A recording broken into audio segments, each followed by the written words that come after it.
And hello my fellow Vault Dwellers, welcome to another Fallout 76 video.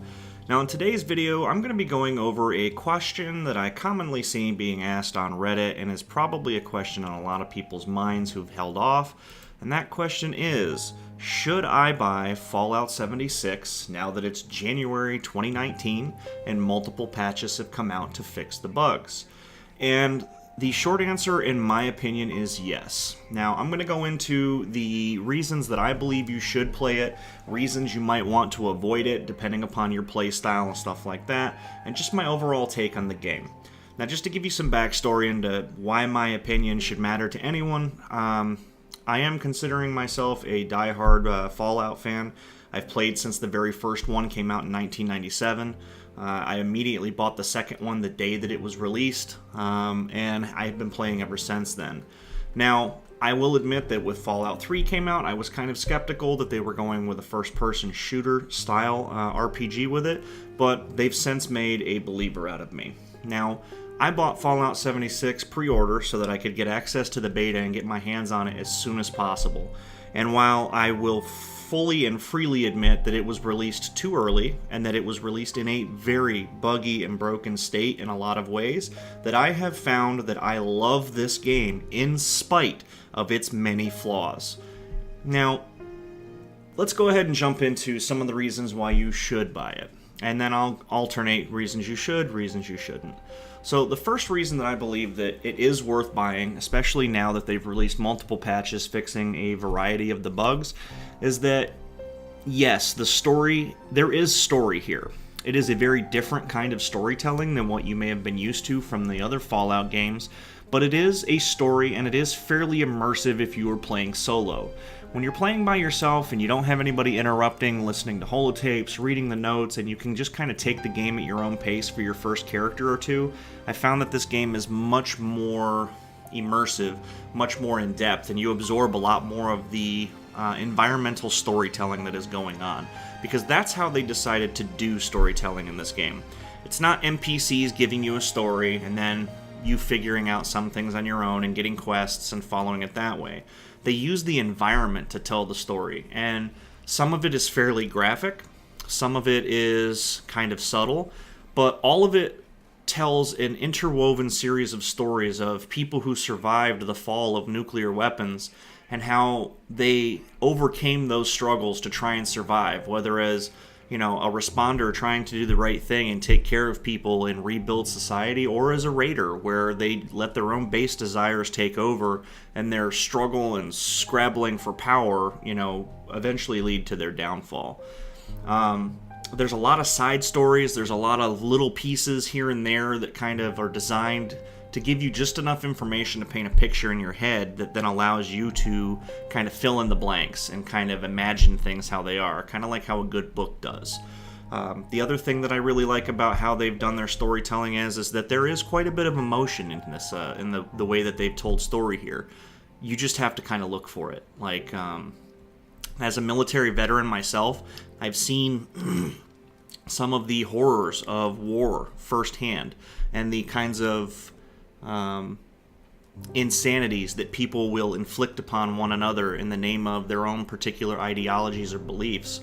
And when you start looking into how the different factions are interacting with each other and the lengths that they would go to in order to survive at any cost, and you start looking at some of the emotion behind that and the lack of emotion behind that, how they have two sides to themselves, one that they're showing as a raider, the other they're showing to the loved ones that they will do anything to protect. It gets very, very interesting. Very human, very in-depth, and a lot more to it than people assume just on the surface of it all. Now, one of the reasons you obviously, and if you've read anything, are probably aware of, should avoid this game is if bugs and crashes make you want to break things. If you are the kind of person that the smallest little thing, whether it's a crashed desktop, being disconnected from the server, having to find workarounds for whatever, upsets you to the point where like you want to do physical violence to your keyboard, you absolutely want to avoid this game for the time being. I don't believe you'll have to avoid it for much longer, as every patch that's come out, they have been continually improving and fixing bugs. Granted, it has created some new ones, but by and large, I do believe that Bethesda is committed to fixing the problems with this game, so that we can get past all of this and get back to fully enjoying this new environment that they're giving us to play around in. Alright, now back to another good reason you should get this game. This game is fun as hell with friends. It really is. I recommend that you play through your first character or two solo and fully explore the game to your heart's content. Check out all the points of interest, follow the storyline, get a nice deep grounding and all of that. But then when you're done with that and you're wondering what comes next, re-experience the game with a friend. Whether it's a friend that saw all the negative publicity surrounding the initial release of 76 and avoided it, or someone who's already been playing. Go do things with friends in this game. It adds a whole new level of fun to it.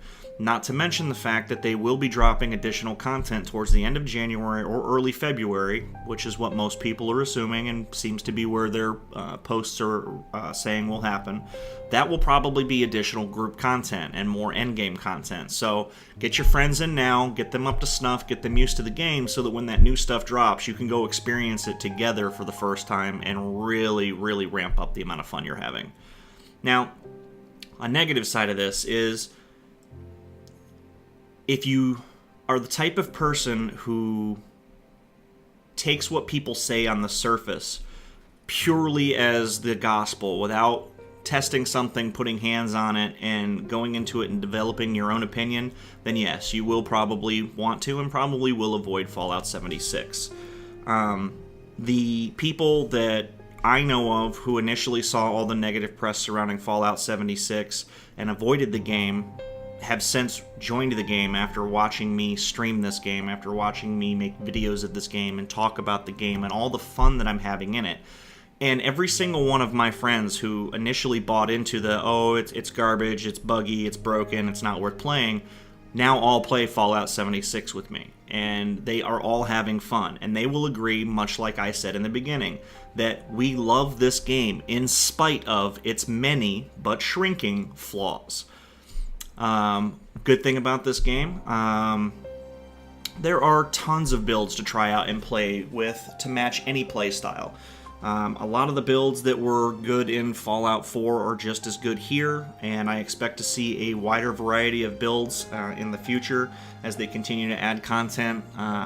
It's not outside the realm of possibility that they will add new perks, new weapons, new damage types. Who knows what they're going to add, but they're going to continue adding things to keep it fresh because, let's face it, Bethesda is a for-profit company. They want and need this title to succeed so that they can make a profit, and that's okay. That's how businesses operate. As long as they fix the issues that the game has that seem to cause all the outcry in the first place, and they start adding quality content that keeps people engaged and talking positively and wanting to play about this game, it's going to go somewhere. Because this game has a foundation, the bare bones of what could eventually, with time and content drops and fixes, turn into something truly amazing and long-lasting. And I speak of this as a World of Warcraft player who played during the very early days of it, all the way up until shortly after the Panda dropped, the Panda expansion. And then I played the expansion after that when I came back to it. And the thing that you'll notice about a game like that that's lasted 10 plus years is that it didn't start off huge and grandiose and, fairly well balanced and fairly bug-free and with tons of content to explore. It started small, had that bare bones of greatness, and grew into something from there. And that's what I see in this game, which is why 340 hours in, I'm still playing the hell out of this game. I'm still putting in hours every single evening, playing with my friends and exploring things and re-exploring things and trying new builds, and this game is great for that. If you didn't like Fallout 4, you probably won't like Fallout 76. If you did like Fallout 4, chances are you will like this because it's very similar to it. At least the base systems, a lot of the graphics and the things like that, they're very similar, same style of play. That didn't really change a whole lot in most ways. If you can't handle dealing with the online gaming community in all of its glory and flaws, all of its beautiful interactions with amazing people and ugly interactions with just hateful troll people, then you might want to avoid this game. Now, I will admit that my negative interactions in this game have been extremely small, and of those interactions, most of them have been related to people spamming on the mic and not being able to do much about it besides server hop. But that was fixed in the latest patch. When you block someone now, it blocks their proximity voice chat from you, so you no longer have to listen to them either. So I feel like going forward, this is going to help a lot. Now, one of the things that does make this game worth buying and playing is if you like games, RPGs that have a deep crafting system, this game is pretty interesting for that. Like, I know a lot of people said it was a fairly simplistic crafting system. I think it's better than what we had in Fallout 4. And I think it's only going to get better as we move forward, as they start to add more items to it, as they start to add more types of junk, as they start to add more, exotic materials that you can use for different recipes. They just need to add more of it. But what they have is already really cool. I like the way that you can scrap out weapons to get mods, most of the mods. I like the way that you can learn recipes for all these different things and how they're scattered all over. I like the fact that a lot of them have some amount of randomization to them.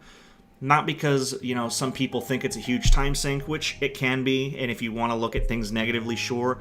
I like it because it gives me a reason to keep going back and exploring areas that I've already hit and explored once. So if I'm looking for a certain recipe and I never know if it's going to be in one of 50 different places, it gives me a reason to go back and re-explore and re-enjoy those areas that I explored and had fun with the first time beyond just going back and doing it. It gives you a purpose, a goal to go back and redo a lot of things. Now, another reason you may want to avoid this game is if your playtime is extremely limited. Now, I'm not saying that if you only have 2 hours a week, you can't enjoy Fallout 76, especially if you just want to play it solo to explore the story mode. But in order to get the most out of this game, it really does require a pretty hefty sum of time.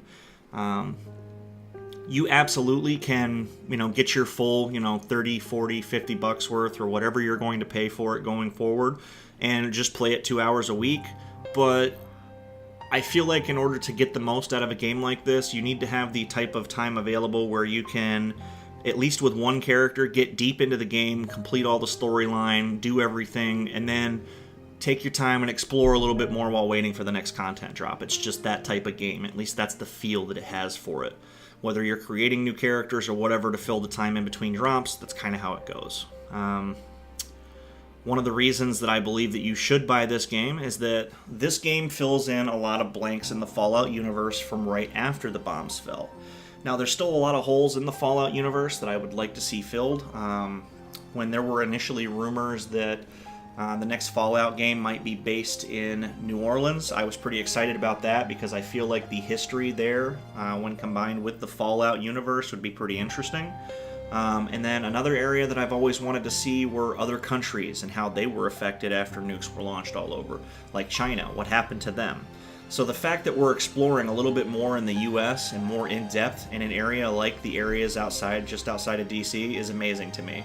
I'm hoping that for DLC they drop expansions for the map that take us to DC, that take us to certain major areas along the East Coast that were well known for being tourist attractions or having military functions that might have still been the same in this game.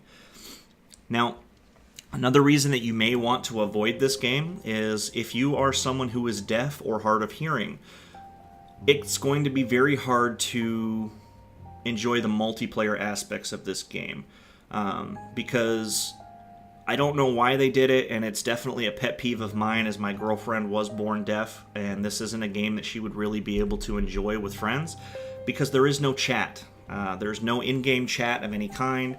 You can't type messages to each other. You can't, do any of that. It's all voice-based or the silly little emotes. So that's a big pet peeve of mine, but I'm hoping that since there's already a mod that addresses this in some ways, that they'll add their own version of chat in-game at some point in the future. So if you are deaf or hard of hearing right now, it's kind of rough. If you just want to play it as like a single-player game, you can definitely enjoy the story, but you're going to be missing out on a lot of the draw that is a multiplayer Fallout game. Now, another reason to go ahead and get the game now and why it's worth buying now is that the prices have dropped. When I got it, I paid the full price so that I could get in during the beta and get my hands on it as much as possible. And then for the Christmas season and going forward, it looks like they've been dropping the prices on it. I've seen it as low as $25, and I've seen it as high as, I think, $45 since Christmas. So I don't know what the pricing currently is right now, but anytime you see it under $40, I think that it's worth picking up, even if you were on the fence, because just from the story alone, if you just play it as a single-player game that you happen to see other players in, it's worth it. You're going to get 50 to 100 hours out of this game easily, which is well worth the amount of money you pay for it. Not to mention the fact that there's supposed to be new content coming towards the end of January, early February, so this would be a good time if you were waiting for a lot of the major bugs to be fixed to go ahead and grab the game, play through it, form your own opinion, and then decide if you want to wait for the extra content or if it really was as bad as everyone said it was. I'm willing to bet that if you give it a shot, you're probably going to enjoy it for what it is in spite of its flaws. Let's see. Another reason you might not want to play this game is that there really isn't currently a lot of endgame content. Now, most multiplayer games, when you get them, they are designed around a leveling experience, a max level experience, and then an endgame experience. Now, the three do seem fairly distinct, although the endgame and the max level experience do share a lot of similarities. There's not really a lot of stuff for people to do once their build is complete and they've completed out the story. So I'm hoping that the next content patch, which should be in just a couple of weeks, will address that and give us a lot more to do and more stuff that is fun to do repetitively, so over and over again. Make it more interesting, make it more involved, make the rewards harder to get and more interesting, so that it actually gives people a reason to keep playing. And that should be coming very soon. Let's see. Now, another big reason that I believe that Fallout 76 is worth buying and playing in 2019 is that, yes, the release did not go the way that it should have gone, especially for a AAA title, AAA company. But Bethesda has been listening. I've seen game releases that were garbage where the developer has basically just told people to pound salt and deal with it. Or they haven't told anyone anything about anything until a patch comes out 6-12 months later that fixes stuff, or they just disappear, and then you're left with a game that had potential, but there really isn't much to do. So Bethesda is listening. They have been making attempts to better communicate with their player base. They've been making very real attempts to fix as many of the issues as they can. I'm not a programmer. I do know from people that are in the tech sector that, a lot of us as gamers think that, they can just wave their magic wand, change 2 lines of code, and poof, all the stuff is fixed. But having spoken with them, I know this isn't the case. I understand that it's going to take time in order for them to not only resolve the issues we currently have, but also continue to put out content. And that even when that new content comes out, it may break other things as well. So at this point, I'm just being patient because the fact that they are being communicative with us, they are doing a very good job, in my opinion, of giving us patch notes, keeping us apprised of what's coming. And I'm hoping that if people remain positive and constructive with their criticism rather than negative and angry and combative with their criticism, that it will create the kind of community that Bethesda not only enjoys being a part of and creating and growing, but also give them more reason to be more forthcoming with us. If we can show them that we're not going to fly off the handle with every little thing that comes out or every little piece of information that we are perceived as having gotten, whether they provided it or not, it should help allow us to get more of what we want and need. Now, I know that this seems like some silly reasons and stuff, and I'm sure that, everyone that's going to hate on this game has their own particular reasons for doing so. I've had infinite crash loops on characters. I've had to delete them.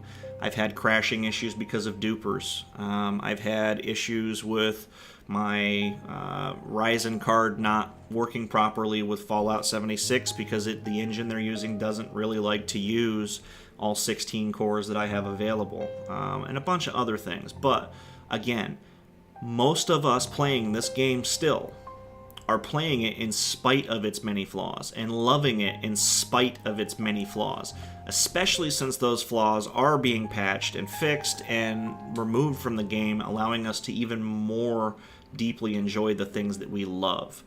And I would offer this one last takeaway from this. People always forget that many of the big name behemoths that have dominated online games for so long started from very buggy and unrefined messes. If you've played online games for any length of time, you've run across games where this was the case. Counter-Strike comes to mind for me. Team Fortress comes to mind to me. They all started off in a very unrefined state, but they had something that made them fun to play. And even though a lot of people hated on some of them sometimes when they first did stuff or when they made mistakes, they continued to have people that loved them and wanted to see more, so they kept growing into what they are today. World of Warcraft is a great example. The original Diablo. That game was a buggy, broken, hacked mess, but it went on to make Diablo 2, still one of the biggest, most entertaining games out there. The original Final Fantasy on the Nintendo. That game was just not that great when you look back at it, but it had the bones to create something that still dominates the RPG market today, whether you agree with that or not. It's a big name. People spend a lot of money on those games. And it's because, yes, they started small, they started rough, but they had that certain something that showed promise that allowed people to keep enjoying them until more was added onto it, refined it, and expanded it into the game worlds that we have available to play today. So I would ask that you view this game in the light as those games before they became big, and be one of the forerunners coming into the game and being able to say, 5 years from now, 10 years from now, yeah, I remember Fallout 76's launch. It was rough, but it was worth it. Look how much we can do today. And you know what? Even without that, even if that's not what happens, I still say that this game is worth picking up and playing right now as it is today, which it is January 11th, the day after the latest patch, because I'm enjoying it. I'm loving it. And yes, that's in spite of all the crashes and issues that I personally have had and that my friends have had. We still think that it's a great game, and we're enjoying it, and we're going to continue enjoying it. So, I hope that helps shed a little bit of light on that. If you've got any specific questions, feel free to throw them into the comments section down below. If you do disagree or agree, or anything in between, you are more than welcome to share that. However, you do need to remain civil. If you become combative and start attacking people, I will remove the comments. If you can remain civil, I don't care if you disagree with me, that's perfectly fine. I welcome that discussion, and I will understand. Some people just don't deal well with bugs and dealing with that, and I'm not going to disagree and say that you're wrong. The state that this game was released in was not a good state. However, I love it in spite of its flaws. Thanks for watching, guys. I hope that helped. Have a great day.